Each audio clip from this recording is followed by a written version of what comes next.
Hallo und herzlich willkommen zum neuen Let's Play Anstoß 2022. Wie immer geht es natürlich darum, was hat sich seit dem letzten Update getan. Die Lautstärke der Atmos-Sounds sind mittlerweile einstellbar. Die Sofortberechnung des Spieltages wurde implementiert. Wir haben ein paar diverse Überarbeitungen der Stadionumgebung vorgenommen. Das schauen wir uns gleich auch mal auf so ein paar Screenshots an. Mitarbeiterfähigkeiten und Trainingseinheiten haben mittlerweile eigene Icons. Auch da werfen wir gleich mal einen kurzen Blick drauf. Erweiterung des Personalbereiches, das wird man auch gleich ein bisschen sehen.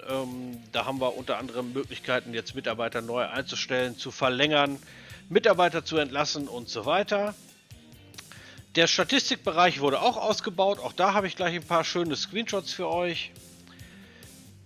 Mittlerweile haben auch eigentlich, soweit mir bekannt ist, alle Kickstarter-Unterstützer die Vorabversion bzw. Zugriff auf die Vorabversion.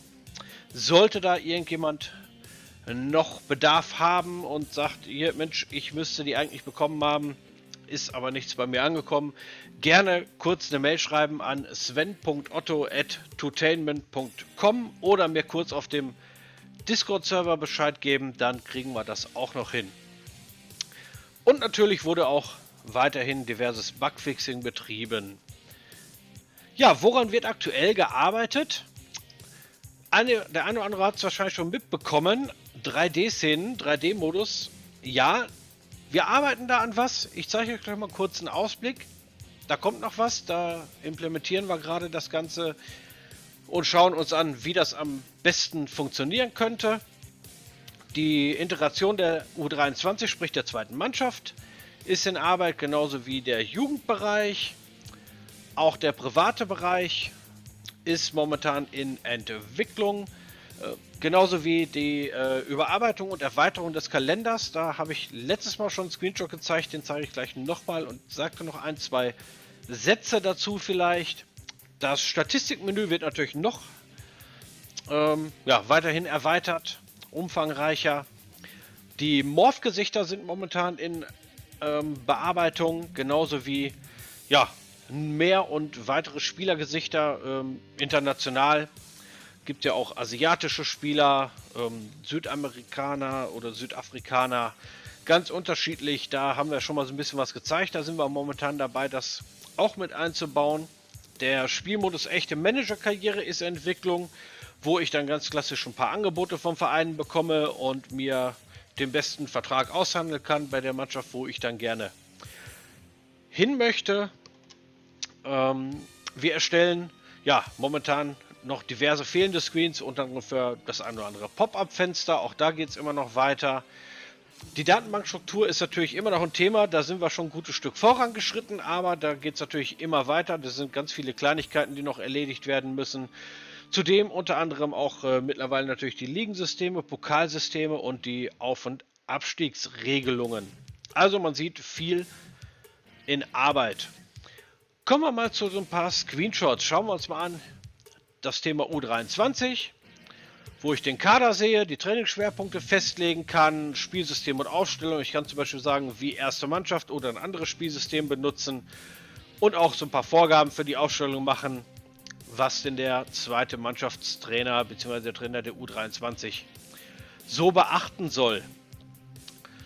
Ich sehe natürlich auch dann, wenn das ein Amateurspieler ist, kann dem auch einen Lizenzspielervertrag anbieten oder ihn entlassen. Sehe auch so ein bisschen, wie der Vertrag momentan aussieht. Ist natürlich noch nicht final. Die Summen sind noch Platzhalter. Statistiken hatte ich angesprochen. Ja, was haben wir so? Verschiedene Sachen drin. Rangliste erstmal der Vereine.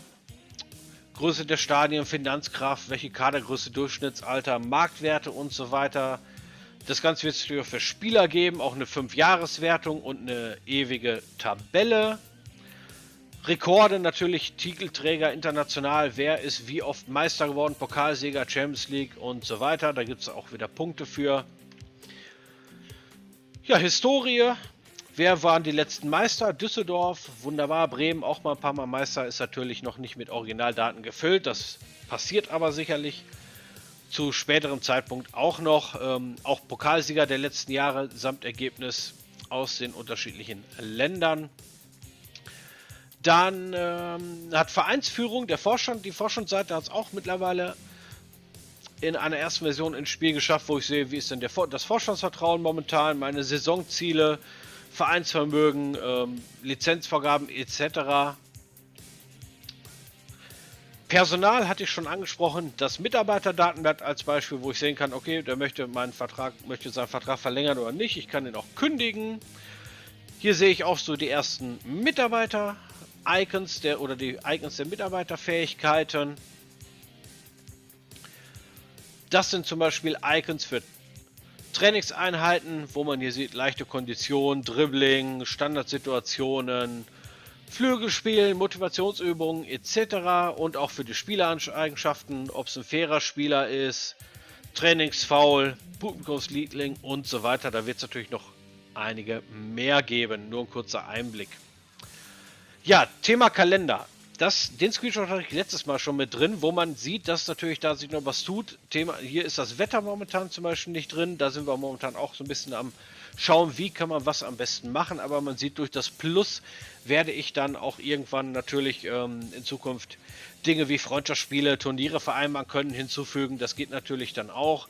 Ich sehe auch den aktuellen Trainingsschwerpunkt des Tages dann im Kalender. Also da wird sich noch ein bisschen was tun. Momentan ist es ja noch sehr übersichtlich. Ja, Vereinsgelände haben wir auch ein bisschen dran gearbeitet. Man sieht hier, das ist etwas schöner gestaltet. Links, rechts haben wir weg diese Listen. Wir haben das auf eine Seite kompakt jetzt gemacht. Dafür kann ich jetzt hier mit Plus das Ganze ein bisschen erweitern. Sagen Stehplätze, Sitzplätze, was auch immer ich haben möchte. Dach, Sicherheit. Dasselbe für Gebäude auch. Also das alles etwas übersichtlicher gestaltet. Ja, auch wenn man hier sieht, die Anzeigetafel nicht ausgebaut oder was ich sehe, wenn ich sie ausbauen möchte, wo ich dann hier auch sehe, das wird sicherlich noch ein bisschen kontrastreicher in Zukunft, ja, welchen Effekt mir das bringt. Hier ein erster Screenshot zum Thema Privatleben. Ja, es wird auch Sportwagen geben, die ich mir kaufen kann. Das Ganze wird auch diverse Boni haben, sei es nun bei Spieler, für mich selber, Verein, Ansehen, was auch immer. Da wird sich auch einiges noch ergeben und einiges möglich sein. Ja, Thema Jugendabteilung. Hier habe ich einen Überblick über meinen aktuellen Kader. Natürlich wird das dann mit Jugendspielern gefüllt sein, aber so sehe das im Grunde aus mein Kader. Dann kann ich mir den Jugendspieler im Detail anschauen, sehe die Positionen, Nebenpositionen, die Stärke, das Talent, Tendenz zur Aufwertung, Charaktereigenschaften und Fähigkeiten. Auch hier sind es tatsächlich auch noch Platzhalter. Icons. Ich kann den Spieler in die Akademie aufnehmen. Ich kann ein spezielles Mentoring-Programm dem Jugendspieler anbieten und auch einen Vorvertrag abschließen. Oder einen Lizenz-Spielervertrag anbieten, nicht Lizent. Das wird natürlich noch verbessert, der Rechtschreibfehler hier. So sehe das in der Akademie aus, wo ich dann sehe, welchen Ausbaustufe habe ich mittlerweile, kann das Gebäude auch natürlich ausbauen, sehe meine freien Akademieplätze und was die einzelnen Jugendspieler speziell trainieren sollen. Und hier habe ich noch ein Mentoring-Programm, wo ich dann auch noch ein paar spezielle Einstellungen vornehmen kann. Ergebnistabellen kann ich mir natürlich hier auch anschauen. Ja, so sehe das aus, wenn ich den Spieler einen Vorvertrag anbieten möchte, dem Jugendspieler. Da meinen die Eltern 100.000 Euro im Jahr wären okay, kann ich sagen, auf keinen Fall oder unbedingt. Und dann wäre er in meiner Jugendakademie oder eben beziehungsweise in meinem Jugendkader, aus meinem Jugendkader schon mal per Vorvertrag. Ja, 3D-Szenen. Hier habe ich mal so ein paar Dinge, wie das aussehen könnte. Wir probieren verschiedene Sachen momentan, eingebaut ins Taktikboard oder auch eigenständig als Beispiel. Da haben wir noch so ein paar Ideen und probieren da ein bisschen aus, was am besten funktioniert.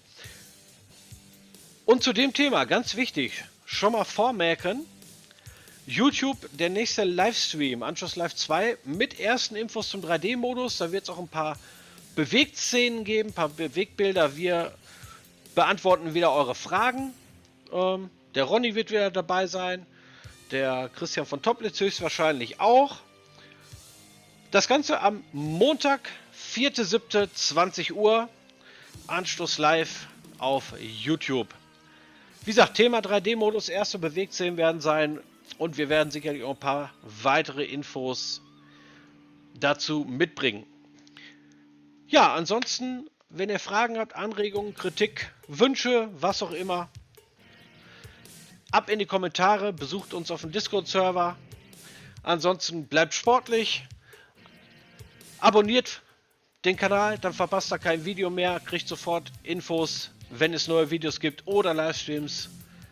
Und ansonsten hoffe ich, sehen wir uns am Montag, 4.7.20 Uhr zum Anstoß Livestream.